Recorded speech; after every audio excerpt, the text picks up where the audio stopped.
ఏంటండి అంటే, మీరు ఎవరి దగ్గర అయితే సహాయం కోరారో వాళ్ళు కూడా చేశారు.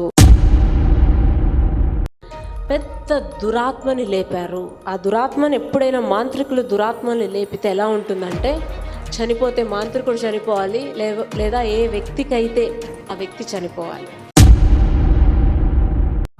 గోడ మీద ఆ యొక్క కల్వరి శిలువ మొత్తం యేసుక్రీస్తు వారు ఆ రక్తం చిందించడం అనేది ఒక వెలుగు, మొత్తం ఆ దర్శనం చూస్తుంది.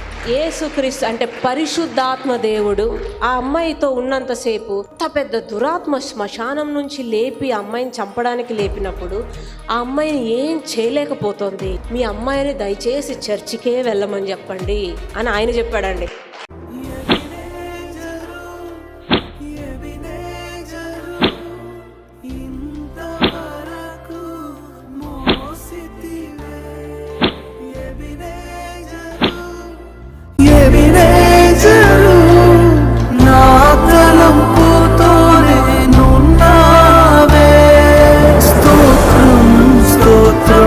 దేవుడి నామానికి వందనాలండి. అందరికి కూడా దేవుడి నామానికి మహిమ కలుగును గాక.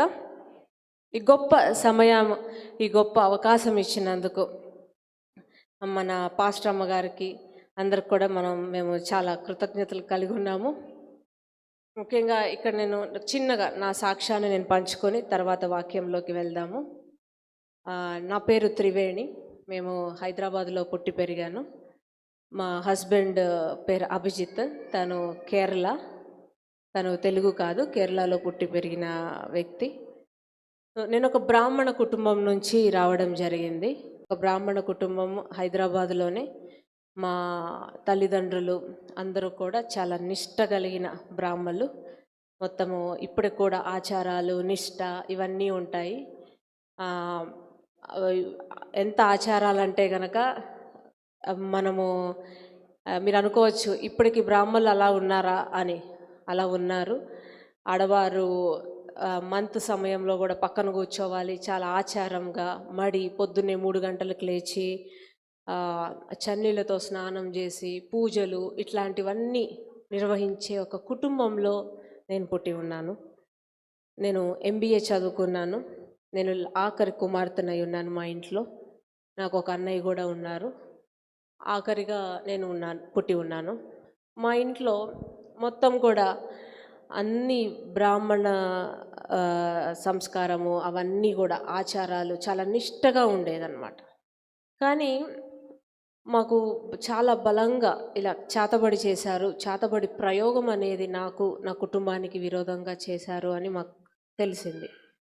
ఎంత తెలిసినా కూడా సరే చేతబడి ప్రయోగం చేశారు ఇట్లా, కానీ ఇంత పూజలు చేస్తున్నాం, ఇంత నిష్టగా ఉన్నాం కదా, మనకి తగలదులే, వాటిని పట్టించుకోవాల్సిన అవసరం లేదు అనుకుంటూ ఉన్నాం. ఆ సమయంలో నేను నా MBA చదువుతున్నాను. ఇదంతా కూడా జరిగి 6.5 సంవత్సరాలు అవుతుంది. 6.5-7 సంవత్సరాలు అవుతుంది. ఆ సమయంలో ఇలా ఈ చేతబడి ప్రయోగం అనేది జరిగింది అని తెలిసాక కూడా పర్వాలేదులే, మనకి మన దేవుళ్ళు, ఇన్ని దేవుళ్ళు ఉన్నారు, ఇంతగానము మనం పూజలు చేస్తున్నాము, దేవుడు కాపాడతాడు, మనం ఇంత నిష్టగా ఉన్నాము, బ్రాహ్మలంటే మాంసాహారం కూడా భుజించము, ఇంత పవిత్రంగా ఉన్నాం కదా, ఇన్ని పూజలు, ఇన్ని మంత్రాలు, ఇన్ని తెలుసు కదా, మనకు ఖచ్చితంగా దేవుడు కాపాడతాడు అన్న దాంట్లో ఉన్నాం. అలా ఉండే కొద్దీ రోజు రోజుకి నా యొక్క శరీరం అన్నది చాలా బలహీనంగా అవుతూ వచ్చింది. చాలా బలహీనంగా అవుతూ వచ్చింది. ఎంత బలహీనం అంటే, ఇంకా మంచం మీద నుంచి లేవాలి, బెడ్ మీద నుంచి లేవాలంటే చాలా కష్టం నాకు. బెడ్ మీద నుంచి లేవాలంటే ఎప్పుడు చాలా బలహీనతగా, చాలా నీరసంగా ఉండడము. డాక్టర్ దగ్గరికి వెళ్ళి చూపిస్తే అన్ని టెస్టులు చేశారు, స్కానింగ్ చేశారు, బ్లడ్ టెస్ట్ చేశారు. అన్నీ చూసినా కూడా అంతా బాగానే ఉంది, ఏం ప్రాబ్లం లేదు, అన్ని నార్మల్ రిపోర్ట్స్, ఏం లేదు. ఇంత యాక్టివ్గా, చాలా యాక్టివ్గా ఉండేదాన్ని నేను, చాలా హైపర్ యాక్టివే చెప్పాలంటే. అంత యాక్టివ్గా ఉండి అంత బలంగా ఉన్న అమ్మాయి సడన్గా ఇంత బలహీనంగా అయిపోయింది. ఏంటి ఇలా అయిపోయింది? సరే చేతబడి క్రియలు ఉన్నాయి, ఇలా జరుగుతున్నాయి అన్న స్టార్టింగ్లో మేమంత నమ్మలేదు. మొదటిగా మేమంత నమ్మలేదు, నమ్మాలని కూడా అనిపించలేదు. మనం ఇంత బాగా నిష్టగా పూజలు చేస్తున్నాము. ఎప్పుడు పూజలు, నోములు, వ్రతాలు. పెళ్ళి కాని వాళ్ళకు కూడా కొన్ని నోములు అనేవి ఉంటాయి బ్రాహ్మిన్స్లో. ఇన్ని చేస్తున్నాము, ఇన్ని గుళ్ళకి వెళ్తున్నాము, ఇన్ని తెలుసు కదా, మనకు అవన్నీ పట్టించుకోవద్దు, మనం అవి తగలవులే అని అనుకునే అలా బ్రతుకుతూ ముందుకెళ్తూ ఉన్నాం. అయినా కూడా రోజు రోజుకి చాలా అనారోగ్యం రావడము. డాక్టర్ దగ్గరికి వెళ్తే ఏం లేదు, అంతా బాగానే ఉంది. కానీ చూస్తే చాలా వీక్గా అయిపోవడము, బలహీనంగా అయిపోవడము, ఎందుకు ఇట్లా అవుతుంది అని అనుకోవడం. తర్వాత ఎవరో చెప్పారు, ఒకసారి మీరు పూజలే కాదండి, మీరు ఒకసారి చేతబడికి విరుగుడు చేసేవాళ్ళు, తాయితులు కట్టే వాళ్ళు ఉంటారు కదా, వారి దగ్గరికి కూడా వెళ్ళండి అని చెప్పారు. అక్కడికి కూడా వెళ్ళాం. వాళ్ళు ఒక తాయితు ఇచ్చారు. కట్టుకున్నాక మొత్తం బాగానే ఉంటుందమ్మా, మొత్తం నీకు చేసిన చేతబళ్ళన్నీ పోతాయి, బాగుంటావు అని అన్నారు. అది కట్టుకున్నాక ఒక 2 days, ఒక 2 రోజులు బాగానే ఉంది. మళ్ళీ 3వ రోజుకి 4వ రోజుకి మొదటికి వచ్చింది.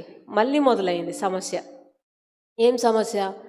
అమావాస్య పౌర్ణమి వస్తుంటే చాలా దాడి అనేది ఉంటుంది, చాలా దురాత్మలు కనిపించడము, చాలా అటాక్ అనేది ఎక్కువ ఉంటుంది, ఇంట్లో శబ్దాలు రావడము, ఇవన్నీ వస్తువులన్నీ కింద పడిపోవడము, ఇంకా చాలా రకరకాల సమస్యలు, ఆర్థికంగా సమస్యలు, చదువు మీద ఏకాగ్రత లేకపోవడం, కాలేజీకి 2 రోజులు వెళ్తే 2 రోజులు వెళ్ళకపోవడం. అదే సమయంలో నేను ఒక మంచి పెద్ద ఎంఎన్సి కంపెనీలో, హైటెక్ సిటీలో హైదరాబాద్లో నాకు ఒక జాబ్ వచ్చింది. ఆ జాబ్ కూడా నేను నైట్ షిఫ్ట్ చేసేదాన్ని, పగలు కొంతసేపు పడుకొని కాలేజ్కి వెళ్ళేదాన్ని. అట్లా నేను మేనేజ్ చేస్తూ ఉండేదాన్ని. ఆఫీస్కి వెళ్ళడము, ఇంకొక రోజు వెళ్ళకపోవడము, ఏదో ఒక అబద్ధం చెప్పి ఆఫీస్కి వెళ్ళాలనిపించకపోవడం, ఇలా రకరకాలు అనిపించేది. ఎవరో బంధించేసినట్టుగా, చాలా భారంగా, బరువుగా, బాధగా ఉండేది. సరే తాయితు ఇచ్చారు కదా అనేసి నేను కట్టుకున్నా. తాయితు కట్టుకున్నాక ఒక 2 రోజులు బాగానే ఉంది. మళ్ళీ 3వ రోజు యథావిధి అదే మొదలైంది, ఇవే సమస్యలు. తర్వాత ఇంకొకళ్ళు అన్నారు, ఇలాగ చిన్న చిన్న తాయితులతో పోవు, చేతబడికి విరుగుడు చేసే వాళ్ళు ఉంటారు, వారి దగ్గరికి వెళ్ళండి, వాళ్ళు మంచిగా విరుగుడు చేసి మీ చేతబళ్ళన్నీ తీసేస్తారు అన్నారు. అట్లానే వారి దగ్గరికి వెళ్ళాం తెలుసుకొని. అక్కడికి వెళ్ళాక అక్కడ కూడా వాళ్ళు 1,00,000 రూపాయలు, జస్ట్ 1,00,000 రూపాయలు కట్టించుకున్నారు అంతే. మీరు వాళ్ళు చేతబడి విరుగుడు చేయాలంటే కనీసం జస్ట్ మనకు 10 రూపాయలలాగా వాళ్ళకి 1,00,000 రూపాయలు అంతే.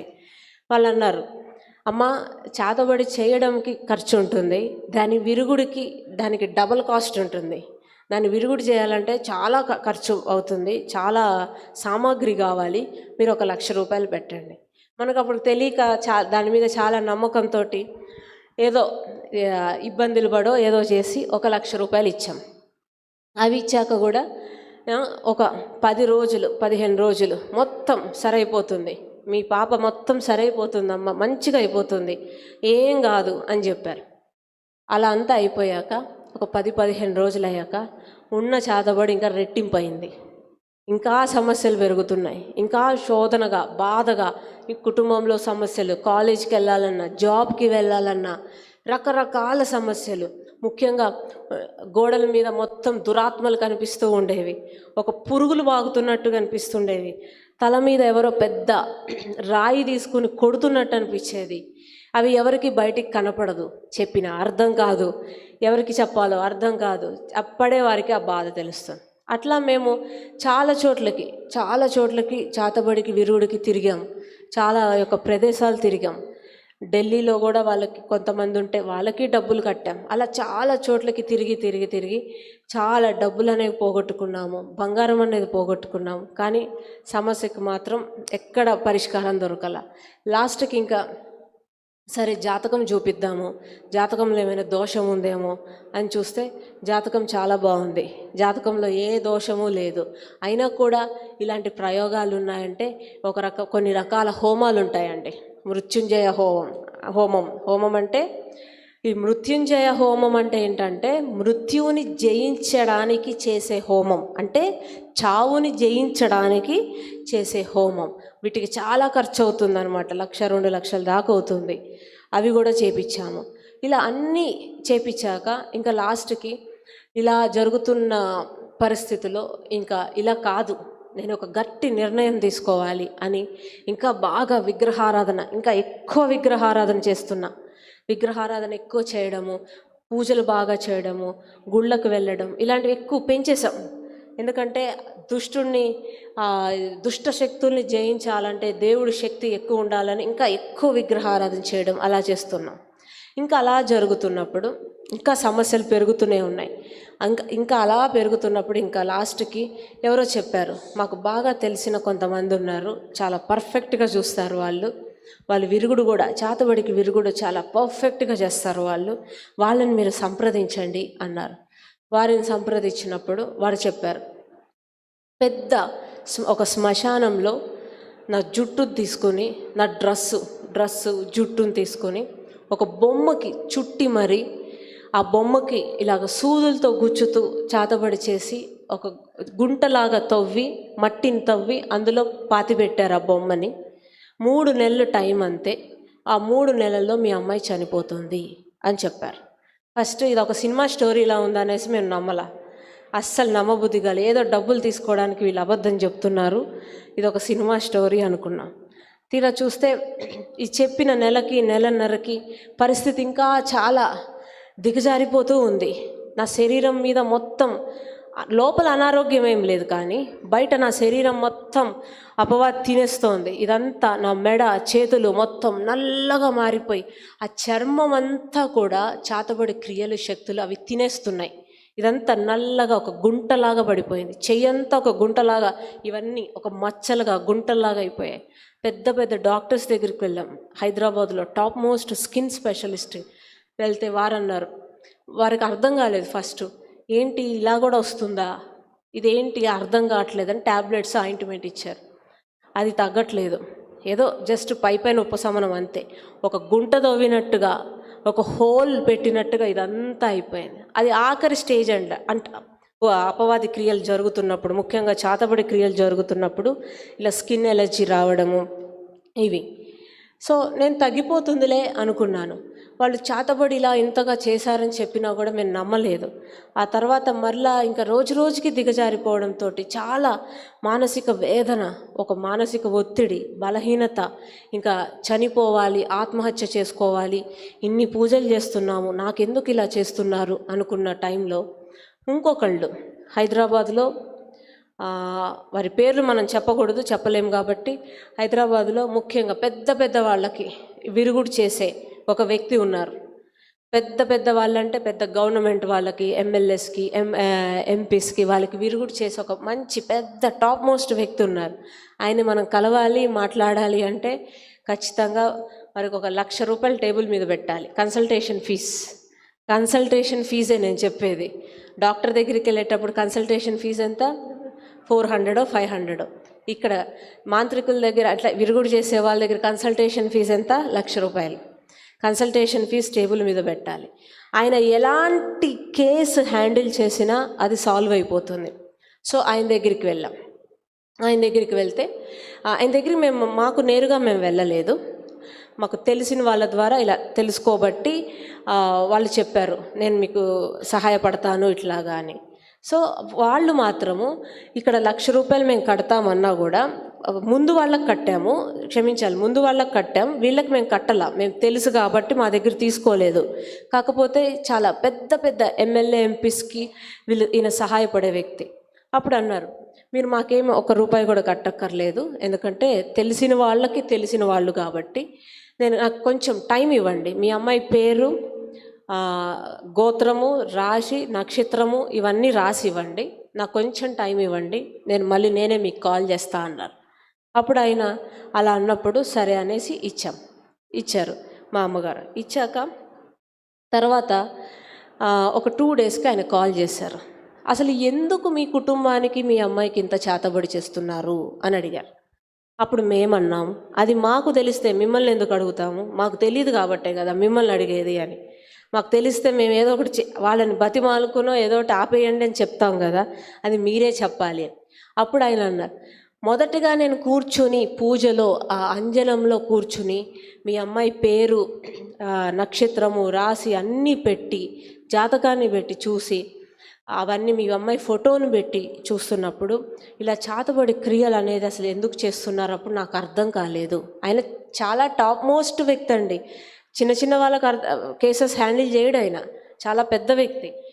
నాకు మీ అమ్మాయిది చూస్తున్నప్పుడు అసలు ఎందుకు ఇట్లా జరుగుతుందో నాకు అర్థం కావట్లేదు. నాకు మొత్తం గజిబిజిగా ఉంది. నా మైండ్ అంతా కన్ఫ్యూజ్ అయిపోయింది. నా వల్ల కావట్లేదు. నన్నే అంత ఇబ్బంది పెట్టేసింది ఆ యొక్క చాతబడి ప్రయోగము. నాకు అర్థం కాక నాకు తెలిసిన వాళ్ళిద్దరు ముగ్గురు ఉన్నారు. ఒకళ్ళు ముస్లిం ఉన్నారు, ఇంకొక అతను మామూలు అతను. అలా మొత్తం నలుగురం కూర్చొని మొత్తం అసలు ఏంటి, ఎక్కడ, ఎప్పుడు, ఎలా స్టార్ట్ అయిందో చూద్దాము అనేసి మనం చూస్తున్నప్పుడు అదంతా రీసెర్చ్ అయ్యేటప్పటికి 14 గంటలు పట్టింది. 14 గంటలు పట్టింది. అప్పుడు నాకు అర్థమైంది మొత్తం చిక్కుముళ్ళు అన్ని ప్రయోగాలు. ఇక్కడ ఒకళ్ళు కాదు, ఇద్దరు కాదు, చాలా ప్రయోగాలు ఉన్నాయి. మీకు ఇంకొక విషయం తెలుసా అని అన్నారు. ఏంటండి అంటే, మీరు ఎవరి దగ్గర అయితే సహాయం కోరారో వాళ్ళు కూడా చేశారు. ఎందుకు చేశారు అంటే నేను చెప్తాను, నన్ను చెప్పనియండి అన్నారు ఆయన. మొత్తం ఇన్ని చిక్కుముళ్ళు ఉన్నాయి. ఇవన్నీ తీసి ఒకదాని తర్వాత ఒకటి తీసాక అప్పుడు అర్థమైంది మాకు ఎందుకు ఇలా చేతబడి చేస్తున్నారో. అంతకన్నా ముందు కూడా మీ అమ్మాయి నా జాతక ప్రకారంగా ఎవరైనా సరే వాళ్ళు ఎప్పుడైనా కన్య పిల్లల్ని బలి ఇస్తే వాళ్ళ యొక్క శక్తులు అనేవి పెరుగుతాయి. ఓకే, పెళ్ళి కాని కన్య పిల్లలు ఉంటారు కదండి, పెళ్ళికి ముందు వాళ్ళని చంపేస్తే చాతబడి అనే ప్రయోగంలో వాళ్ళకి శక్తులు పెరుగుతాయి, మాంత్రికులవి. ఇది చాలా సత్యం, ఇది అబద్ధం కాదు. ఎందుకంటే చాలా రీసెంట్గా కూడా కొన్ని కుటుంబాల్లో 2-3 అమ్మాయిలు చచ్చిపోయారు. కారణం లేకుండా. చాలా బలంగా ఉన్నారు, ఆరోగ్యంగా ఉన్నారు, అంతా బాగుంది. కానీ ఇలా ప్రయోగం జరిగిందని తెలుసు, ఇలాంటి కారణం అని వాళ్ళకి తెలియదు, వారు మరణించారు. ఇది చాలా జరుగుతున్నాయి కూడా బయట. ఇది జస్ట్ ఒక కథ కాదు, నిజంగా జరుగుతుంది బయట. సో అలా జరుగుతున్న సమయంలో ఇట్లా వాళ్ళు చెప్పినప్పుడు ఇలా మీ జాతక ప్రకారంగా ఈ అమ్మాయిని చంపి బలిస్తే వాళ్ళ యొక్క పవర్స్, విచ్ డాక్టర్స్ పవర్స్ అంటే మాంత్రికుల యొక్క శక్తి ఇవన్నీ బాగా పెరుగుతాయి. అందుకని మీరు ఎక్కడికి ఎవరి దగ్గర సహాయంకి వెళ్ళినా వారు కూడా చాతబడి ప్రయోగం చేస్తున్నారు, అది మీకు తెలియదు. కానీ అంతకన్నా ముందు కూడా చాలా ప్రయోగం జరుగుతుంది. ప్రతి అమావాస్య పౌర్ణమికి కంటిన్యూస్గా గ్యాప్ లేకుండా వారు ఆపకుండా చేస్తున్నారు. ఇది కారణం. అండ్ ఇంకొకటి, ఇది ఆఖరి ప్రయోగం జరిగింది మీ అమ్మాయి మీద. అది ఏంటి అంటే, ఒక శ్మశానంలో, ఇదివరకు ఎవరైతే చెప్పారో అదే చెప్పాడు ఇతను కూడా. ఒక శ్మశానంలో ఒక పెద్ద దురాత్మను లేపారు. ఆ పెద్ద శ్మశానంలో దురాత్మలు లేపడం అవన్నీ మామూలుగా అయితే నమ్మం, ఇవన్నీ ఏదో స్టోరీలా ఉంది అనుకుంటాం. కానీ రోజు నేను దాన్నే చూస్తున్నా. అక్కడ రోజు నా రూమ్లో అది కనిపిస్తుంది గోడల మీద. అప్పుడు అనుకున్నాం, ఇతను మన దగ్గర డబ్బులు తీసుకోలేదు, ఇతనితో మాట్లాడాలంటేనే ₹1,00,000 కన్సల్టేషన్ ఫీజు కట్టాలి, ఇంత చేయాలి. ఇతనికి అబద్ధం చెప్పాల్సిన అవసరం లేదు. ఆ సమస్య నేను నేరుగా చూస్తున్నాను, అతనికి ఏమీ అవసరం లేదు. అతను పెద్ద వాళ్ళ దగ్గరే ఆయన హ్యాండిల్ చేస్తాడు. ఆయన అబద్ధం కూడా చెప్పడు. ఇంకొకటి, రోజు నా సమస్య నేను అది చూస్తున్నాను. పెద్ద దురాత్మని లేపారు. ఆ దురాత్మని ఎప్పుడైనా మాంత్రికులు దురాత్మని లేపితే ఎలా ఉంటుందంటే, చనిపోతే మాంత్రికుడు చనిపోవాలి, లేదా ఏ వ్యక్తి మీద అయితే లేపుతారో ఆ వ్యక్తి చనిపోవాలి. అలాంటి ఒక దాన్ని లేపారు. అది మీ అమ్మాయిని చంపేదాకా అది వెనక్కి రాదు. వెనక్కి వస్తే దాన్ని లేపినందుకు ఆ మాంత్రికుడిని మెడ మీద పట్టుకొని ఇలా కొరికేసి చంపేస్తుంది అన్నారు. అక్కడ కూడా మేము కొంచెం నమ్మాం, కొంచెం నమ్మలేదు. ఇక్కడ ఏదో స్టోరీలా ఉంది అని. కానీ కరెక్టే. ఇంకొక రకంగా చూస్తే ఇన్ని సమస్యలు నేను ఫేస్ అవుతున్నా కదా. ఇది కాకుండా ఇంకొకటి, కేరళలో ఒక ప్లేస్ ఉందండి, కుట్టెచ్చన్ ఒక స్థలం ఉంది. ఆ స్థలంలో చాతబళ్ళు బాగా చేస్తారు. ఓకే, కుట్టెచ్చన్. ఓకే, ఆ స్థలంలో అక్కడే నాకు చేశారని నాకు ఎలా తెలిసిందంటే, ఎవరైతే ఈయన చూశాడో ఈయన అది చెప్పాడు. అక్కడ జస్ట్ మనం వెజిటబుల్ మార్కెట్కి, ఫ్రూట్ మార్కెట్కి ఎలా వెళ్తామో ఇలా కూర్చుంటే ఎక్కడ మీకు అలా కూరగాయలు అమ్ముతారు కదా, అట్లాగా అక్కడ అంతా మాంత్రికులు ఉంటారు. ఒక్కొక్కళ్ళు వచ్చి ఫోటోలు డబ్బులు ఇచ్చేస్తారు. వీళ్ళకి చేయి, వీళ్ళకి ఉద్యోగం పోవాలి, వీళ్ళకి భార్యాభర్తలు విడిపోవాలి, లేకపోతే యాక్సిడెంట్స్లో చచ్చిపోవాలి, లేకపోతే కిడ్నీ ఫెయిల్ అయిపోవాలి, సడన్గా మంచి ఆరోగ్యంతో ఉన్న వాళ్ళు ఫెయిల్ అయిపోవాలి, కుటుంబంలో వ్యాపారం మొత్తం కొలాప్స్ అయిపోవాలి. ఇలా రకరకాలు, ఇవన్నీ చాలా ఇలా జస్ట్ ఇలా వరుస కూర్చుంటారండి మాంత్రికులు. కేరళలో, కేరళలోగా చాలా ప్లేసుల్లో ఉన్నాయి, కాకపోతే నాకు జరిగింది అక్కడ అని నేను చెప్తున్నా. ఇలా మొత్తం ఒక్కొక్కళ్ళు వస్తారు, ఆ ఫోటోలు ఇస్తారు, డబ్బులు ఇస్తారు, వెళ్ళిపోతారు, అంతే. వాళ్ళకు ఒకసారి ఇచ్చామంటే కేసు క్లోజ్, ఇంకా వాళ్ళకి విరుగుడు కూడా చేయలేరు ఎవరు. అది కూడా జరిగింది. సో అట్లా ఇన్ని జరిగినాయి. ఇంకా మీ అమ్మాయి బ్రతకదు. అప్పటికే నెలన్నర దాటిపోయింది, ఇంకొక మహా అంటే నెలన్నర మీ అమ్మాయి బ్రతుకుతుంది. మీరు ఇండియా మొత్తం తిప్పినా, ఇండియా మొత్తం ఇంకా డబ్బులు వేస్ట్ చేసుకున్నా, ఎన్ని చేసినా, బయట ఎక్కడికైనా వెళ్ళినా కూడా ఇంకా కాపాడే దేవుడు లేడు, ఇంకా కాపాడే వాళ్ళే లేరు.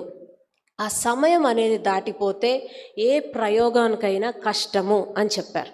ఇలానే ఇది వరకు మా కుటుంబంలో మా అమ్మమ్మ గారి వాళ్ళ నాన్నగారిని ఇలానే చంపేశారు చేతబడి చేసి. ఎందుకంటే ఆయన పెద్ద వేద పండితుడు, చాలా పెద్ద వేద పండితుడు. ఆయన మరణించిన సమయంలో 32 ఏళ్ల వయసు ఉంది ఆయనకి. ఆ ఊరిలో ఆయన గొప్ప పండితుడు అనేసి అసూయతోటి ఆయనకి చేతబడి అనేది చేసి చంపారు. ఎప్పుడు మా అమ్మమ్మ నాకు చెప్తూ ఉండేవారు. అలా చెప్పినప్పుడు కొంచెం ఇంకా నమ్మామన్నమాట. ఎందుకంటే సమస్యలు అలా ఉన్నాయి, ఇవన్నీ చూస్తుంటే కూడా అలానే ఉన్నాయి, అన్నీ ఆయన చెప్పేది జరిగేది అంతా మ్యాచ్ అవుతుంది. సో ఇప్పుడు మేము ఏం చేయాలి అని అడిగితే ఆయన ఒకటే అన్నారు, ఇంకా ఏం చేయలేము, మీ అమ్మాయిని కాపాడలేము, అదంతా ప్రయోగం అంతా జరిగిపోయింది. ఏ ప్రయోగమైనా చేసి నీళ్ళల్లో పడేస్తే 3 రోజుల్లో చచ్చిపోతారు. మట్టి దవ్వి పెడితే 1 నెల, వాళ్ళు పెట్టిన టైమింగ్స్ ప్రకారంగా 1-2 నెలలు అంతే, లేదా 3 నెలలు, వాళ్ళు పెట్టిన దాన్ని బట్టి చనిపోతారు. ఇంకా మీ అమ్మాయిని ఎవరు కాపాడలేరు అని చెప్పారు. అయినా కూడా అప్పుడు అనుకున్నా, లేదులే నేను బ్రతుకుతాను, ఏం కాదులే అని చాలా కేర్లెస్గా అప్పుడు అనుకున్నాం. ఇంకా నెల మ్యాక్సిమం. నేను ఇప్పటిదాకా ఎవరికైతే చెప్పానో ఎవ్వరూ బ్రతికిలేరు, నేను ఇందులో చాలా ఎక్స్పర్ట్ని, నా మాట ఇప్పటిదాకా ఎవరికి చెప్పానో, రీసెంట్గా ఒక అమ్మాయికి చెప్పాను, ఒక ఫ్యామిలీకి, ఆ ఫ్యామిలీలో అమ్మాయి కూడా చనిపోయింది. మీరు ఇంకా డబ్బులు వేస్ట్ చేసుకోకండి, ఇక్కడికక్కడికి తిరగకండి, డబ్బులు లక్షలు పోసుకోవద్దు. అప్పటికే అన్నీ పోగొట్టుకున్నాం. అందరూ జాబ్స్ చేస్తున్నా ఇంట్లో 1 రూపాయి మిగలదు, అన్నీ పోగొట్టుకున్నారు, చాలు, ఈ నెలన్నర రోజులు కనీసం మీ అమ్మాయిని బాగా చూసుకోండి అని మా వాళ్ళకి చెప్పారు. అప్పుడు ఇంకా మేము అలా అనుకుని అన్ని చోట్లకి తిరిగినా అందరూ అదే చెప్పారు. ఇంకొంతమంది అలా చెప్పకుండా జస్ట్ మోసం చేసి డబ్బులు తీసుకున్నారు. ఇంక ఈయన లాస్ట్కి అన్నారు, ఇంకా డబ్బులు కూడా వేస్ట్ చేసుకోకుండా అయిపోయింది ఇంకా అని. అలా అనుకున్న టైంలో అస్సలు నేను చనిపోను, నేను ఇట్లా కాదు, నేను ఇంకా ఎక్కువ విగ్రహారాధన చేయాలి అని ఇంకా విగ్రహారాధన చేసి కొన్ని పెద్ద పుణ్యక్షేత్రాలకు వెళ్ళి మోకాళ్ళ మీద ప్రదక్షిణాలు చేసి 3 సార్లు మోకాళ్ళ మీద ప్రదక్షిణ. కర్ణాటకలో ఒక టెంపుల్ ఉందండి, కర్ణాటకలో మంత్రాలయం, రాఘవేంద్ర స్వామి టెంపుల్ అది. అక్కడ ఎవరు ప్రదక్షిణాలు చేసి నిద్ర చేస్తే వాళ్ళకి చేతబడి క్రియలు అన్నీ పోతాయి అన్నారు. సో మోకాళ్ళ మీద 3 సార్లు ప్రదక్షిణాలు చేసి తడి బట్టలతో ఇలాగ దొల్లుకుంటూ ప్రదక్షిణాలు. కొంచెం దూరం వెళ్తేనే మనకు వామిటింగ్ వస్తుంది, మనం చేయలేము ప్రదక్షిణాలు, వామిటింగ్ అయిపోయి చెప్పినంత ఈజీ కాదు. అయినా కూడా అంత కఠినంగా నిష్టగా అన్ని ప్రదక్షిణాలు చేసి 3ంటికి లేచి పూజలు చేసి బంగారపు పూలతో పూజలు చేసి లాస్ట్కి ఇంకా దేవి మాల వేసుకుని ఇలా చాలా రకరకాలు చేసేదాన్ని.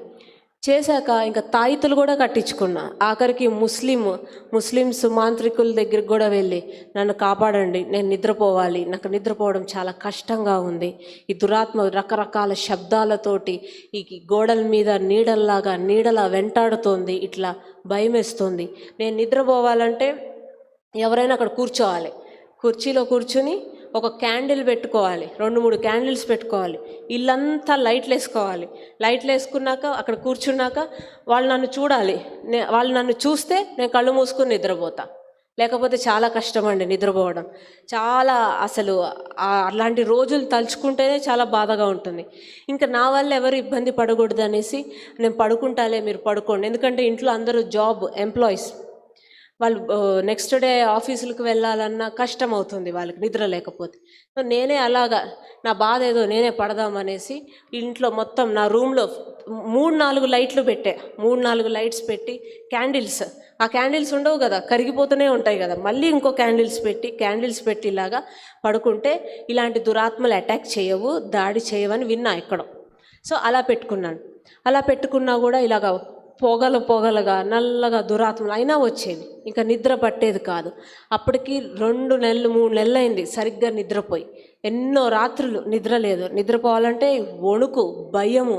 అందులో ముఖ్యంగా అమావాస్య పౌర్ణమి వచ్చిందంటే అది మామూలుగా ఉండదు. చాలా అటాక్ ఉంటుంది. ముఖ్యంగా మైండ్ మీద ఉంటుంది.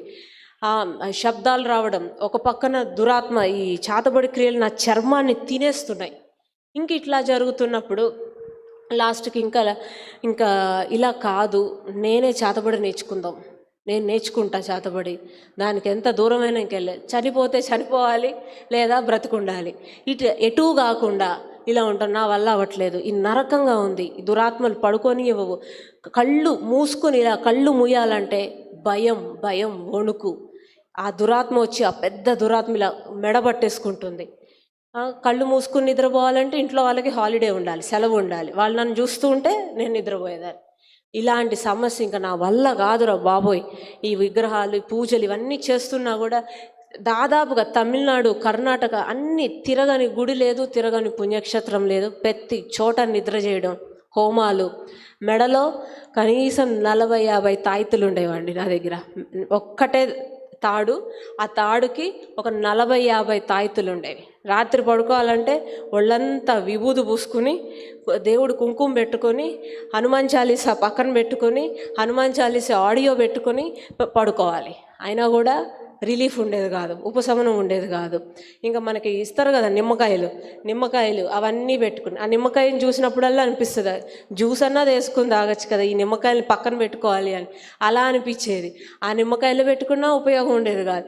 ఇట్లా గడుస్తున్నప్పుడు ఇంకా మెల్లిగా లాస్ట్కి ఇలా కాదు, నేను చేతబడి నేర్చుకుంటా, ఎట్లయినా నేర్చుకుంటా అని మాకు తెలిసిన వాళ్ళ ద్వారా అలా కొంతమంది అఘోరాల్ని, వాళ్ళు చాలా ఒరిజినల్ అఘోరాలు తెలుసా అండి? ఎంతమందికి తెలుసు అఘోరాలు? ఓకే, ఎంతమందికి తెలియదు అఘోరాలు? అది చెప్పా కదా, తెలిసినా తెలియకపోయినా ఎవరు చేతులు ఎత్తరు. అఘోరాలు తెలుసా లేదా? తెలుసా? తెలీదా? అఘోరాలంటే హిమాలయాల్లో అక్కడ ఉంటారు. ఓకే, వాళ్ళు ఎక్కువగా వస్త్రాలు వేసుకోరు, వాళ్ళు శివభక్తులు.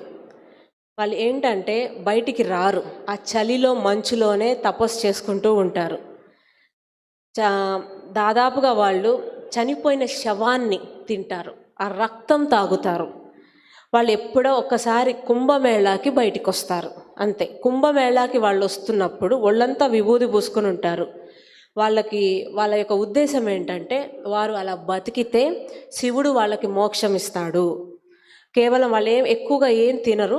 వాళ్ళు కఠినమైన సాధన. ఎంత కఠినం అంటే, ఆ కాశీలో కొట్టుకుపోయి వచ్చిన శవాలను తీసుకొచ్చి దాని మీద కూర్చుని సాధన చేస్తూ వాళ్ళు మూత్రం అనేది తాగుతారు, రక్తం అనేది తాగుతారు, పచ్చి శరీరం అంటే శవాన్ని వాళ్ళు తింటారు. అట్లాంటివి తిని వాళ్ళు కఠినమైన సాధన చేస్తారనమాట అఘోరాలు. వాళ్ళు ఎలాంటి చేతబడికైనా విరుగుడు చేస్తారు, ఎలాంటిదైనా. వాళ్ళకి అసాధ్యం అంటూ లేదు. అలాగా బాగా విరుగుడు చేస్తారు వాళ్ళు. అలాగా వాళ్ళు అంత ఈజీగా బయటికి రారు. వాళ్ళ దగ్గర ఫోన్లు ఉండవు, వాళ్ళకి ఫ్యామిలీ లైఫ్ ఉండదు, పెళ్లి చేసుకోరు.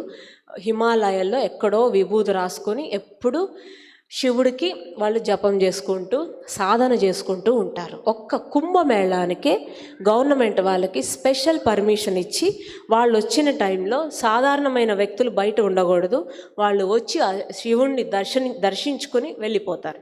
ఆ తర్వాతే మిగతా వారికి పర్మిషన్ వస్తుంది. అలా ఇవ్వలేదంటే కనుక వాళ్ళందరినీ చంపేస్తారు. అంటే అంత చెడ్డవారు ఉంటారని కాదు, వాళ్ళకి అందరినీ ఒక్కసారిగా చంపే కెపాసిటీ ఉంది వాళ్ళకి. మంత్రాలతో. వాళ్ళొక్క నోటి మంత్రంతో అయినా సరే ఎదుటి మనిషి రక్తాన్ని చిందించే అంత సాధన వీళ్ళలో ఉంటుంది, అంత శక్తి, ఇలా మాంత్రిక శక్తి వాళ్ళల్లో ఉంటుంది. వాళ్ళు అఘోరాలంటే వాళ్ళు ఎవరితో మాట్లాడరు. అట్లాంటి వారిని మాకు కొంచెం తెలిసిన ద్వారా ఎలాగోలా ఒకళ్ళని పట్టాం, ఒకళ్ళిద్దరిని పట్టుకున్నప్పుడు వారిని అడిగాం, దయచేసి నాకు విరుగుడు చేయండి, చేతబడికి ఎవ్వరు చేయలేకపోతున్నారు, ఇప్పటికే చాలా ఖర్చు పెట్టాం, అన్నీ కోల్పోయాం.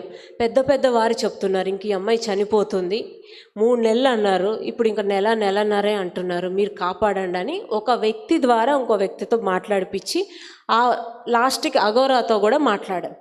వాళ్ళు తెలుగు వాళ్ళు ఉంటే తెలుగు అఘోరాలు, హిందీ వాళ్ళు ఉంటే హిందీ అఘోరాలు, మలయాళీస్ ఉంటే మలయాళీ అఘోరాలు. ఓకే, ఎవరున్నా కూడా ఆ హిమాలయాల్లోనే ఉంటారు వాళ్ళు అక్కడ.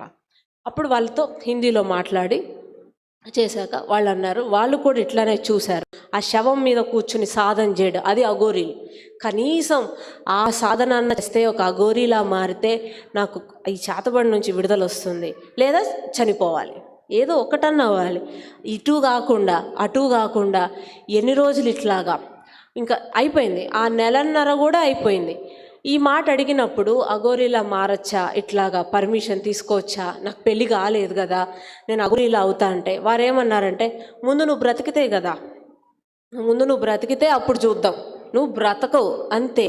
ఇంకా వాళ్ళు ఎక్కువ మాట్లాడరని చెప్పాం కదా, ఒక్కటే మాట, నువ్వు బ్రతకు ఉండడం అసాధ్యము, అయిపోయింది, ఆ సమయం అనేది అయిపోయింది. ఇంకా నువ్వు బ్రతకడం నిన్ను ఏ దేవుడు కాపాడలేడు, ఏ దేవుడైనా కాపాడినా బాండ్ పేపర్ మీద, ఇంకొక అతను చెప్పాడు, బాండ్ పేపర్ మీద రాసిస్తా ఈ అమ్మాయి బ్రతుకుతుంది అని చెప్పేవాడు, బ్రతకదు అని చెప్పారు.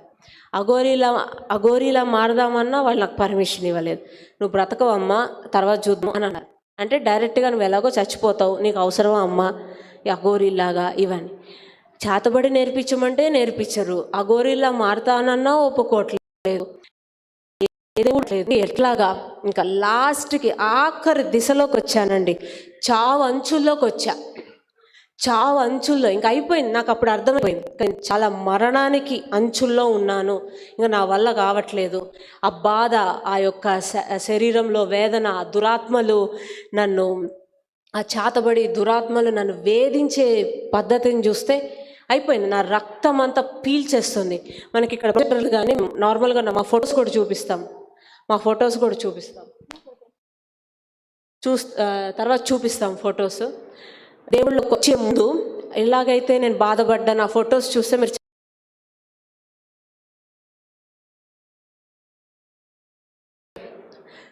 ఆ ఫొటోస్ చూస్తే మీకు అర్థమవుతుంది. సో ఆ పరిస్థితి ఇంకా అయిపోయింది, ఇంకా నాకు అయిపోయింది, నేను మరణిస్తున్నాను, ఇంకా నేనే డిసైడ్ అయిపోయా. ఇంట్లో వాళ్ళు ఇంకా స్ట్రాంగ్గా డిసైడ్ అయిపోయారు. జాతకం కూడా అందులో కొంచెం వేరే ప్రాబ్లం లేదు, కానీ మరణం అనే గడియలు ఆ యొక్క జాతకంలో రాశి వాటి ప్రకారంగా చూస్తే కూడా, ఆ గడియలు చూస్తే కొంచెం గ్రహస్థితి అవి అంటారు కదా, వాటిని చూస్తే కూడా ఈ అమ్మాయికి చావు వస్తుంది అని ఉంది. ఆ సమయంలో ఇంకా ఇలా జరుగుతున్నప్పుడు సరే ఉన్నన్ని రోజులు ఉందాం, పోయినన్ని రోజులు పోదాం, ఆ దేవుడికి ఇంకా బాగా పూజలు చేసుకుని కనీసం మోక్షానికన్నా వెళ్దాం అన్న పరిస్థితిలో ఉన్నప్పుడు, అదే సమయంలో మేము హైదరాబాద్లో మేము ఒక అపార్ట్మెంట్లో ఉంటామండి. అపార్ట్మెంట్లో ఒక వాచ్మెన్ వాళ్ళ భార్య మా ఇంట్లో పనిచేస్తుంది. ఆ రోజు రాలేదమ్మ. నేను వాళ్ళ ఇంటికి వెళ్ళి, ఇవాళ ఎందుకు రాలేదు, త్వరగా రా, నేను కాలేజీకి వెళ్ళాలి అని చెప్పా. ఆమె డోర్ కొట్టగానే, డోర్ ఓపెన్ చేయగానే ఆమె రోజు బొట్టు పెట్టుకొస్తుంది పనికి. చూడగానే యేసుక్రీస్తు వారి యొక్క ఫోటో ఉంది అందులో. ఆ ఫోటో చూసి, నువ్వు హిందువు కదా, నువ్వు ఎందుకు ఈ ఫోటో ఎందుకు పెట్టుకున్నావు అని అడిగా. ఆమె చెప్పింది, లేదమ్మా. ఆమె భయపడింది, అమ్మ నేను దాదాపుగా బ్రాహ్మణ ఇళ్ళల్లోనే పనిచేస్తానమ్మా, ఇలాగ నేను చర్చికి వెళ్తున్నా అంటే పనిలోంచి తీసేస్తారేమో అంటే, నేనేం పనిలోంచి తీయనులే, నాకెందుకు అడగాలనిపిస్తుంది చెప్పు అంటే, ఆమె సాక్ష్యం ఆమె పంచుకుంది. వాళ్ళ ఊర్లో ఏదో ఆమెకు జరిగింది, ఒక పాస్టర్ ప్రార్థన చేశారు, అప్పటి నుంచి దేవుణ్ణి నమ్ముకుంటున్నారు, ఇలా అని ఆమె సాక్ష్యం చెప్పాక సర్లే పనిలోకి రా అని తీసుకెళ్ళాక వచ్చేయమని చెప్పాక వచ్చింది. తర్వాత ఆమెకు కొంచెం ధైర్యం వచ్చాక మా అమ్మగారితో చెప్తున్నారు, ఒక్కసారి మీ అమ్మాయిని చర్చికి తీసుకురండి అమ్మా, మీరు పడే బాధ మేము చూడలేకపోతున్నా, అమ్మాయి చాలా స్ట్రగుల్ అవుతుంది, అసలు అట్లయిపోయింది, ఇలా సన్నగా అయిపోయింది, నిద్రపోవట్లేదు, తినట్లేదు, ఇలాగా అసలు రక్తము అంతా పీల్చేసింది ఇట్లాగా అని చెప్పినప్పుడు నేను అన్నాను, ఇన్ని గుళ్ళు తిరిగాం, ఇన్ని గోపురాలు తిరిగాం, ముస్లిమ్స్ వాళ్ళ దగ్గరికి వెళ్ళాం, ఇన్ని తాయితులు ఉన్నాయి, ఇన్ని పూజలు చేస్తున్నా, ఇంత హనుమాన్ చాలీసా చదువుతున్నా, లాస్ట్కి అఘోరాలను కూడా సంప్రదించాం, ఇంకా ఆఖరికి నేనే అఘోరిని అవుతానని చెప్పాను. అఘోరిని అవుతానని చాలా ఈజీగా చెప్పలేదండి, చాలా గట్టి నిర్ణయం తీసుకున్నా. నేను అఘోరిని అయిపోతా, నేను హిమాలయాలకు వెళ్తాను, కనీసం చాతబడి అనే విద్య నేర్చుకుంటే నన్ను నేనన్నా కాపాడుకోవచ్చు అన్న గట్టి నిర్ణయం తీసుకున్నా. ఇన్ని చేశాను, వీళ్ళే నన్ను కాపాడలేదు. ముస్లిమ్స్ వాళ్ళు కూడా నన్ను మసీద్ అనుకుంటా, దర్గాకి ఒకదానికి ఆడవారిని ఎల్లో చేయరు, ఒకదానికి ఒకసారి తీసుకెళ్లారు. వాళ్ళు ఒక అత్తరు ఇచ్చారు, తాయితులు ఇచ్చారు, ఏవో ఇంట్లో కట్టుకోవడానికి ఇలా కొబ్బరికాయలు ఎల్లడివి గ్రీన్గా ఉంటాయి, అవి ఇచ్చారు. ఇన్ని చేసామమ్మా, మీ చర్చికి వస్తే నాకేమవుతుంది, ఇంకా అయిపోయిందిలే, నన్ను వదిలేసాయి, ఆ విషయం మాట్లాడుకు అని చెప్పా.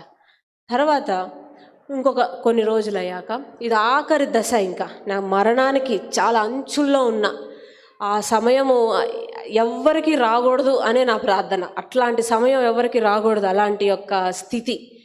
ఆ టైంలో ఇంకొకసారి ఇంకా ఎందుకో ఆమెను అడిగాను, మా పనమ్మాయిని అడిగాను, నాకు ఒకసారి మీరు అదేదో చదువుకుంటారు కదా, ఆ పుస్తకం ఇవ్వమ్మా అని. బైబిల్ అంటారు, ఓకే ఒకసారి బైబిల్ ఇవ్వండి అని ఇచ్చింది. ఇచ్చాక మళ్ళీ నేను పగలు సాయంత్రం పూజలు మొత్తం ధూపదీప నైవేద్యాలు అన్నీ ఉంటాయి ఇంట్లో, పొగలు పొగలు పొగలు. ఎవరైనా చూస్తే ముసలోళ్ళు ఉన్నారేమో ఇంట్లో, ఇన్ని పూజలు చేస్తున్నారు అనుకుంటారు. అందరూ అనేవాళ్ళు, ఈ అమ్మాయి ఏంటి ఇన్ని పూజలు, ఇంత ఉంది, ఈ అమ్మాయికి ఎందుకు ఇట్లా ఇంత తగులుతోంది అని. వచ్చిందా?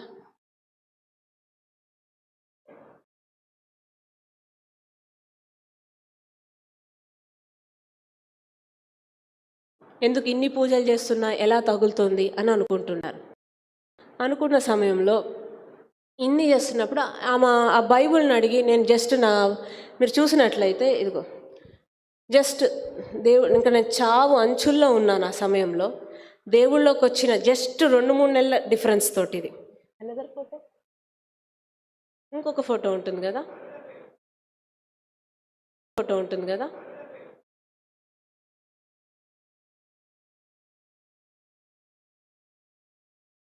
చూసారండి, ఇది లాస్ట్ దశ. ఆ ఫేస్ చూసారు అటు సైడ్, అర్థమవుతుంది కదా ఎంత ప్రయోగం జరిగిందో. ఆ యొక్క స్థితిలో ఉన్నా అనమాట. సరిగ్గా గమనిస్తే కనుక అసలు ఒక ముఖంలో ఇంకొక ముఖం కనిపించేది, అంత ప్రయోగం జరిగింది. ఇక లాస్ట్కి నేను పక్కన పెట్టి పడుకున్నా. అదేం నాకు ఎలా చదవాలో ఏంటో అర్థం కానప్పుడు ఆమె బైబిల్ ఇచ్చి ఇంక ఇలా పడుకున్నాక నేను అనుకున్నాను, ఈ బైబిల్ నాకేం అర్థం కావట్లేదు, ఈ గోలంతా నాకొద్దు అని అలా పడుకుని లేచాక ఆమె బైబిల్ ఆమెకి ఇచ్చాక వెంటనే మరణ పంచుల్లో ఉన్నాను కదా, ప్రతి క్షణం పూజలు పూజలు పూజలు, కాలేజీకి కూడా పోవట్లేదు సరిగ్గా. ఆ మంచి జాబ్ను కూడా నేను వదిలేశాను, పెద్ద ఎంఎన్సి కంపెనీ హైటెక్ సిటీలో. వదిలేసినప్పుడు ఇంకా నాకు అనిపించింది, సడన్గా ఉన్నట్టుండి ఒక వ్యక్తి నా చేయి పట్టుకుని ఒక్కసారి చర్చికి రా, ఒక వ్యక్తి ఎవరో గట్టిగా పట్టుకుని లాగుతున్నట్టు అనిపించింది. ఏదో అనిపిస్తుంది, ఎవరో నన్ను బలవంత పెడుతున్నారు. భౌతికంగా చూస్తే ఎవరు లేరు, కానీ ఎవరో నన్ను గట్టిగా పట్టుకుని ఎవరు ఇలా లాగుతున్నట్టు అనిపిస్తుంది. చర్చ్ అని ఎందుకు ఇట్లా అనిపిస్తుంది అనుకుని వెంటనే మా అమ్మగారికి ఫోన్ చేసి చెప్పా. తన కాలేజీలో లెక్చరర్, సాంస్క్రిట్ లెక్చరర్. కాల్ చేసి చెప్పా, నేను చర్చికి వెళ్తాను అంటే, ఒక్కదాన్ని వెళ్ళకు, పనమ్మాయిని తోడు తీసుకొని వెళ్ళాను. అది ఆదివారం కాదండి, నార్మల్ ఒక రోజు. జస్ట్ ఇలా వచ్చి ఇలా ఉన్నాక తను నా కోసం ప్రార్థన చేస్తోంది కన్నీటితో.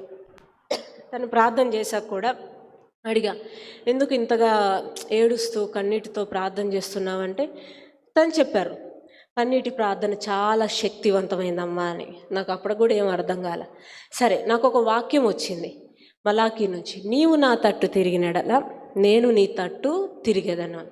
అది కూడా నాకు అర్థం కాలేదు. ఆ వాక్యాన్ని తీసుకొని జస్ట్ ఇలా పక్కన నా షెల్ఫ్లో పెట్టేసి మళ్ళీ ఆ చర్చ్ నుంచి వచ్చాక మంచిగా స్నానం చేసి పూజలు, హనుమాన్ చాలీసా, కొన్ని మంత్రాలు ఉంటాయండి, కొన్ని గురువులు ఉపదేశించే మంత్రాలు ఉంటాయి పెళ్ళిగాని వారికి. ఆ మంత్రాలు ముస్లిమ్స్ ఇచ్చిన కొన్ని ఉంటాయి మంత్రాలు, అవి కూడా చదువుకొని ఒళ్ళంతా విభూతి రాసుకొని, ఇంకా రాత్రి అయిందంటే మనకి టెన్షన్ కదా, ఇక పడుకోవాలంటే ఎలా పడుకోలేను, నిద్ర వస్తుంది కానీ నేను పడుకోలేను. సరే అలా పడుకున్నప్పుడు ఇంకా ఎలాగోలా పడుకుందాంలే అన్నట్టుగా కళ్ళు ముయ్యాలంటే భయము, కళ్ళు ఇలా ముయ్యాలంటే చాలా భయం, వణుకు. ఆ సమయంలో నా పూజలంతా అయిపోయాక సడన్గా మళ్ళీ గుర్తొచ్చింది ఆ పడుకున్న సమయంలో, ఓకే ఇవాళ నేను సంఘానికి ఒక చర్చికి వెళ్ళాను కదా, ఆ చర్చి కనీసం ఈ దేవుణ్ణన్నా అడుగుదాం, జీసస్ యేసయ్య కనీసం నిద్రపోవడానికి నాకు సహాయం చేయి ప్లీజ్, నేను నిద్రపోవాలని ఉంది, నేను పోలేకపోతున్నా. ఈ యొక్క సౌండ్లు, శబ్దాలు, ఈ గోడల మీద పురుగులు బాగుతున్నట్టు, మైండ్ మీద పెద్ద రాళ్ళేసి కొడుతున్నట్టుగా, రకరకాలు ఆ దురాత్మలు వచ్చి గొంతు పట్టుకుంటున్నట్టు, ఈ క్యాండిల్స్ పెట్టుకోవడం ఏంటి, ఈ లైట్స్ ఏంటి, ఇవేంటి, ఏంటి దరిద్రం అంతా ఏంటి, అసలు ఎప్పుడు పడుకుంటా హ్యాపీగా, నువ్వన్నా నాకు సహాయం చేయని నా మనసులో జస్ట్ అలా అనుకుంటున్నా. అలా అనుకుంటున్న సమయంలో నా యొక్క గదిలో గోడ మీద ఆ యొక్క కల్వరి శిలువ మొత్తం యేసుక్రీస్తు వారి రక్తం చిందించడం అనేది ఒక వెలుగు, మొత్తం ఆ దర్శనం చూసిన వెంటనే రూమ్ అంతా వెలుగుతో నింపబడింది. మొత్తం ఒక లైట్, ఒక తెలియని ఒక లైట్, కాంతి.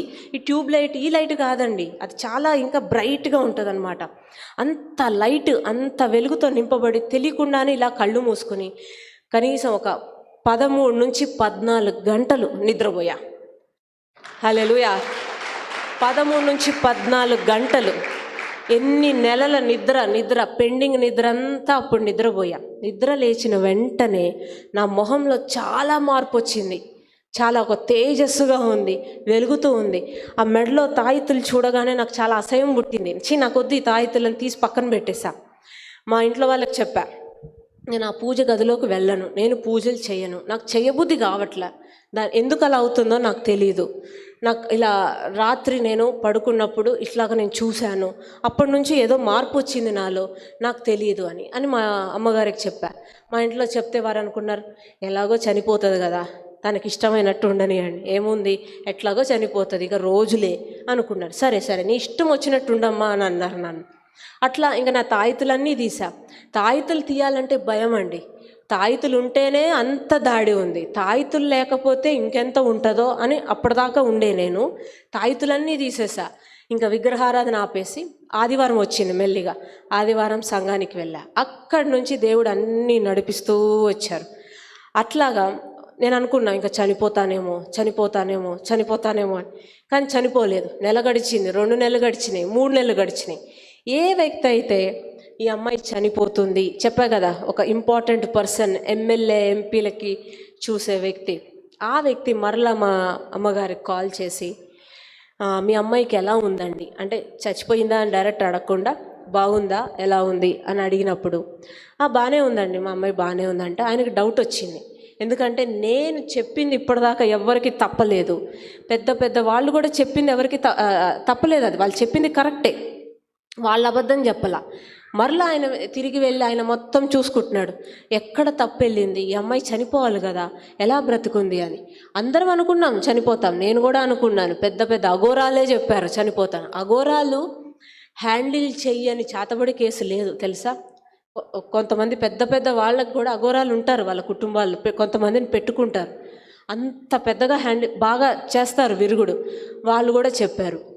ఇంకా ఈయన తిరిగి వెళ్ళి ఆయన చూస్తున్నాడు, పూజలో కూర్చొని, ఏంటి అమ్మాయి ఇంకా చచ్చిపోలేదు, చెప్పి కూడా సమయం దాటి 3 నెలలు అయింది కదా, చనిపోవాలి కదా అని పూజలో కూర్చుని మొత్తం చూస్తున్నప్పుడు, ఏ దురాత్మ ఏదైతే ఉందో ఆ అమ్మాయి దాన్ని చంపలేదా, ఇంకా అలానే ఉందా అని రాత్రిపూట కూర్చుని చూసినప్పుడు, ఒక వ్యక్తి వాళ్ళకేం కనిపించిందంటే, వాళ్ళు చాలా పెద్దగా అంజనాలు వేసి చేస్తారు వాళ్ళు, ఏం కనిపించిందంటే ఒక వ్యక్తి తెల్లగా ఒక వస్త్రం ధరించుకొని పొడుగ్గా ఉన్నాడు. ఆ వ్యక్తి తెల్లటి వస్త్రం వేసుకుని ఆ అమ్మాయితో ఉన్నాడు, ఆ అమ్మాయిని కాపాడుతూ ఉన్నాడు. ఎవరు ఆ వ్యక్తి, ఏంటి, ఏదో తెల్లగా ఉన్నారు, పొడుగ్గా ఉన్నారు, తెల్ల ఒక అంగీలాగా వేసుకున్నారు అని ఈ విషయం మా అమ్మగారికి ఫోన్ చేసి చెప్పారు. ఒక వ్యక్తి ఉన్నారు, ఆ అమ్మాయిని కాపాడుతూ ఉన్నారు. మీ అమ్మాయి ఏదైనా కొత్తగా పూజలు చేస్తుందా, లేదా కొత్త వాళ్ళని సంప్రదించిందా, లేదా ఏదైనా తాయితులు కట్టుకుందా, ఏం చేస్తోంది మీ అమ్మాయి అంటే, అప్పుడు మా అమ్మగారు అన్నారు,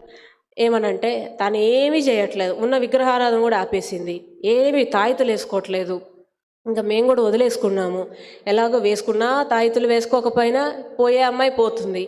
కానీ ఒక్కటి చేస్తుంది, ఆ అమ్మాయి చర్చికి వెళ్తోంది. మరి మేబీ మీరు ఆ తెల్లగా చూసిన వ్యక్తి యేసుక్రీస్తు వారేమో అని మా అమ్మగారు అన్నారు. అప్పుడు ఆయనకు అర్థమైంది, నాకు ఇప్పుడు అర్థమైంది, ఆ అమ్మాయితో ఉంది ఆ యేసుక్రీస్తు వారు. హల్లెలూయా. ఆ వ్యక్తి యేసుక్రీస్తు అంటే పరిశుద్ధాత్మ దేవుడు ఆ అమ్మాయితో ఉన్నంతసేపు ఆ అమ్మాయి ఆ దురాత్మ, అంత పెద్ద దురాత్మ శ్మశానం నుంచి లేపి ఆ అమ్మాయిని చంపడానికి లేపినప్పుడు ఆ అమ్మాయిని ఏం చేయలేకపోతుంది, ఆ అమ్మాయిని చంపలేకపోతుంది. మీ అమ్మాయిని దయచేసి చర్చికే వెళ్ళమని చెప్పండి అని ఆయన చెప్పాడండి. ఇది కథ కాదండి. ఇట్లాగా నాకు ఎవరైతే నలుగురు కూర్చుని వాళ్ళు చూసారో ఫస్ట్ టైము, అందులో ఇంకొక 2 వ్యక్తులు దేవుళ్ళలోకి రావడం జరిగింది తెలుసా. ఎందుకంటే వారు ఇదివరకు వేరే వారికి విరుగుడు చేస్తుంటే అది ఫలించట్లేదు, పనిచేయట్లేదు, సమయం దాటిపోవడము, ఇట్లా ఉండడము, ఇలా జరిగింది కదా. మరి ఇంకెలా పనిచేస్తుంది? ఓహో, వారికి ఒక విశ్వాసం వచ్చింది. అందులో 2 రాలేదు దేవుళ్ళలోకి, మిగతా 2 తెలుసుకున్నారు, వాళ్ళు కూడా వెళ్తున్నారు సంఘానికని మేము విన్నాం. వారు ఒకటే అన్నారు, ఇలాంటివన్నీ యేసుక్రీస్తు వారు ఇంత గొప్ప విడుదలిస్తాడా, ఈ దేవుడు నిజంగా ఇంత విడుదలిస్తాడా? ఆయన అలా చూసి ఆయన మాకు చెప్పారు, మీ అమ్మాయిని దయచేసి చర్చికే వెళ్ళమని చెప్పండి. ఎవరు చెప్పారండి ఇది? ఒక మాంత్రికుడు చెప్పాడు. మాంత్రికులకు తెలుసా, మాంత్రికుడు చెప్పాడు ఏమని, మీ అమ్మాయిని దయచేసి చర్చికి వెళ్ళమనండి, ఆయన కాపాడుతున్నాడు, అక్కడే ఉండమని చెప్పండి, ఆయన్నే ఫాలో అవ్వమని చెప్పండి. ఇప్పుడు 3 నెలలు కాదు కదా, 6.5 సంవత్సరాలు అయిపోయింది, ఇంకా నేను చనిపోలేదు. హల్లెలూయా. ఇంకా చనిపోలేదండి. అప్పటి నుంచి దేవుడు గొప్పగా నడిపిస్తూ ఉన్నాడు. అంత విడుదల ఇచ్చి దేవుడు చెప్పాడు వివాహం చేసుకోమని. అట్లాగే నేను నిన్ను గొప్పగా విడుదల పరిచర్యలో, విడుదల స్వస్థత, అంతర్గత స్వస్థతలో వాడుకోవడము, ఇట్లా అన్ని దేవుడు నేర్పించుకుని మమ్మల్ని గొప్పగా వాడుతూ వచ్చారనమాట. ఇప్పటికీ కూడా నా మీద ప్రతి అమావాస్య పౌర్ణమికి చాతబడి ప్రయోగం జరుగుతోంది తెలుసా అండి. చాతబడి ప్రయోగం జరుగుతుంది, కానీ అది నాకు ఎంత మాత్రము హాని చెయ్యడమే లేదు. ఎందుకంటే ఒక్కసారి చాతబడి ప్రయోగం మొదలు పెడితే వారు ఆపకూడదు. మధ్యలో వారు ఆపారు అంటే కనుక వారిని తినేస్తుంది, వాళ్ళు మింగేస్తుంది అనమాట. ఆ యొక్క దురాత్మలతో పోరాడే వాళ్ళు ఆపలేరు. వాళ్ళు వస్తే వాళ్ళు దేవుళ్ళలోకి రావాలి, దేవుడు వాళ్ళని కాపాడతాడు. లేదు అంటే కనుక వారు అక్కడ ఉన్నవారు ఆపలేరు, వాళ్ళ మీద గట్టి పోరాటం అనేది ఉంటుంది. అట్లాంటి దాని నుంచి దేవుడు గొప్పగా విడుదల ఇవ్వడమే కాదండి, ఇంకా నా మీద ప్రయోగాలు జరుగుతున్నా కూడా గొప్పగా దేవుడు కాపాడుతూ రక్షిస్తూ అందులోనే దేవుడు వాడుకుంటున్నాడు. హల్లెలూయా. చాలామంది ఫోన్లు చేశారు, సిస్టర్ మీరు నిన్నగాక మొన్న వచ్చారు దేవుళ్ళలోకి, మీకు ఎలా విడుదల అయ్యింది ఇట్లాగా అని. సరే, దానికి నేను అన్నీ చెప్తూ వచ్చాను. ముఖ్యంగా నాకు కాల్ చేసిన వాళ్ళల్లో అఘోరాలు మాంత్రికులండి. మాంత్రికులే వాళ్ళు ఏంటి అంటే, కొంతమంది వాళ్ళ యొక్క విద్యని, చాతబడి అనే విద్యని వాళ్ళు వదిలేసి దేవుళ్ళలోకి వచ్చారు, నాకు విడుదల అవ్వట్లేదు, నాకు విడుదల కావాలని. ఇంకొంతమంది అఘోరాలు ఇంకా అఘోరా ప్రాక్టీస్లోనే ఉన్నారు, కానీ వాళ్ళకు వేరే దురాత్మలు అటాక్ చేస్తున్నాయంట, నాకు విడుదల కావాలని. అది కాకుండా ఇంకొకటి ఎవరు వచ్చారో తెలుసా, మా యొక్క ఆన్లైన్ మీటింగ్కి సాక్ష్యం చూశాక, మనకు తెలీదు మరి ఇక్కడ ఆన్లైన్లో చెప్పచ్చో లేదో, సాతాన్ సభ నుండి వచ్చారు. అర్థమవుతుందా? సాతాన్ సభ అంటే అపవాది యొక్క సభ తెలుసా ఎలా ఉంటుందో? ఎంతమందికి తెలుసు? ఇది కూడా సేమ్ క్వశ్చన్. చేతులు ఎత్తరు, తెలుసు అని చెప్పినా చేతులు ఎత్తరు, తెలియదు అన్న చేతులు ఎత్తరు. సాతాన్ సభ అంటే తెలుసా? తెలీదు. సాతాన్ సభ అంటే మనం తెలుసుకోవాలి. ఎక్కడ మనకి ఎలాగైతే ఇలాగ సిలువ గుర్తుంటుందో, సాతాన్ సభలో సిలువని రివర్స్ చేస్తారు, రివర్స్లో పెడతారు. బైబుల్స్ పరిచి బైబుల్ మీద తొక్కిస్తారు. ఓకే, బైబిల్ మీద తొక్కిస్తారు. అదంతా లూసిఫర్ సభ. ఓకే, డైరెక్ట్ లూసిఫర్ని ఆరాధిస్తారు. మీరు అక్కడ ప్రవేశించగానే ఫస్ట్ మీ యొక్క వేళ్ళో కాళ్ళలో కట్ చేస్తారు. మీకు డౌట్ ఉందంటే చాలా సభలు ఉన్నాయి, లూసిఫర్ సభలు, సాతాన్ సభలు.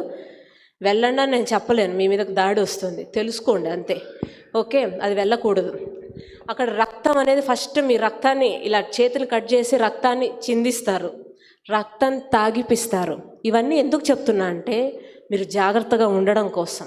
మనం తెలుసుకోవాలి, కొన్ని తెలుసుకుంటే మీరు అట్లాంటి యొక్క మోసంలో మీరు పడిపోకూడదు, మీకు అలాంటి చెడు జరగకూడదు. చాలామంది అమ్మాయిల్ని, ముఖ్యంగా పెళ్లిగాలిన అమ్మాయిల్ని పట్టుకొని బలవంతంగా ఇక్కడే మీ సంఘం ఉంది అని చెప్పి తీసుకువెళ్ళి వాళ్ళ వేళ్ళు కట్ చేసి ఆ రక్తం చిందించి అమ్మాయిల యొక్క పీరియడ్స్ సమయంలో ఉన్న బ్లడ్ని తాగిపిచ్చి మెడల్ని కట్ చేసి అసభ్యకరంగా చేస్తారు. అది సాతాను సభ. అంటే లూసిఫర్ని మెప్పించడం కోసం ఎంత నీచమైన పని కూడా వాళ్ళు దిగజారుతారు. సాతాను సభలు చాలా ఎక్కువగా ఉన్నాయి. చాతబడి ప్రయోగం ఎలా ఉంటుందో సాతాను సభలు చాలా ఉన్నాయి. కొన్ని దేశాల్లో అవి చాలా లీగల్గా కూడా ఉన్నాయి. నువ్వు లూసిఫర్ దగ్గరికి వెళ్తే లూసిఫర్ దగ్గరికి వెళ్ళు, యేసుక్రీస్తు వారి దగ్గరికి వెళ్తే యేసుక్రీస్తు వారి దగ్గరికి, అది నీ ఇష్టం అని గవర్నమెంట్ ప్రకటించింది. ఇంత ఓపెన్గా నేను ఎందుకు చెప్తున్నా అంటే చాలామంది సంఘాలని చెప్పి సాతాన్ సభలకు తీసుకెళ్తున్నారు. అలాంటి వారు కూడా మా సంఘానికి వచ్చారు. ఎందుకు వస్తారో తెలుసా అండి? అసలు ఏం జరుగుతుంది ఇక్కడ ఏంటి? వారి సాతాన్ సభలో వాళ్ళు చేసే ప్రార్థనలు ఏంటో తెలుసా? పగలు రాత్రి ప్రతి సంఘం నాశనం అయిపోవాలి, ప్రతి పాస్టర్ పాపంలో పడిపోవాలి, సంఘస్థులకి ఏదో ఒకటి జరగాలి. అవేం జరగవు మనకి, అది వాడి ప్రయత్నం మాత్రమే, అంతే. ఏది కూడా యేసయ్య ముందు అవి రాలేవండి. హల్లెలూయా. అలాంటి సాతాను సభల నుంచి కూడా మా దగ్గరికి వచ్చారు. ఏం జరుగుతుందో తెలుసుకోవడానికి వచ్చారు. ఇంకొంతమందికి ఆ ట్రాప్లో, ఆ మోసంలో పడిపోయిన వారికి విడుదల కోసం కూడా వచ్చారు. వారికి కూడా విడుదల జరిగింది. హల్లెలూయా. ఇలా దేవుడు గొప్పగా ఇన్ని రకరకాలు, ఓన్లీ కేవలం చాతబడి ప్రయోగమే కాదు. సాతాను సభ అంటే మనం నేరుగా లూసిఫర్తోనే హ్యాండిల్ చేస్తాం. ఇలాంటివన్నీ ఉన్నాయి. ఇవన్నీ అంత్యదినాలు, మనం తెలుసుకొని జాగ్రత్తగా ఉండాలి. అందుకే నేను ఎప్పుడు ఏ సాక్ష్యంలో కూడా దీని గురించి చెప్పలేదు. మరి నాకు ఎందుకు ఇక్కడ పరిశుద్ధాత్మ దేవుడి ప్రేరేపణ వస్తుందో తెలీదు. అది జాగ్రత్త వహించడం కోసం నేను చెప్తున్నా. దాని నుంచి కూడా చాలా జాగ్రత్తగా ఉండాలని దేవుడు మరలా జ్ఞాపకం చేస్తున్నాడు మీకు చెప్పమని. దాని నుంచి విడుదల పొందుకోవడానికి కూడా మా దగ్గరకు వచ్చారు. వారికి కూడా విడుదల అనేది జరిగింది. ఇంత గొప్పగా ఇలా వాడుకుంటున్నాడు దేవుడు. ఇంత నిలబెట్టి ఎంతోమందికి, ముఖ్యంగా ఈ చాతబడి ప్రయోగాలు, ఈ లూసిఫర్ సంఘం నుంచి వీరికి విడుదల, ఇవన్నిటి నుంచి కూడా గొప్పగా దేవుడు వాడుకుంటూ ఇలా నిలబెట్టాడండి. దేవుడు సమస్త మహిమ ఘనత దేవుడికే చెందునుగాక. హల్లెలూయా.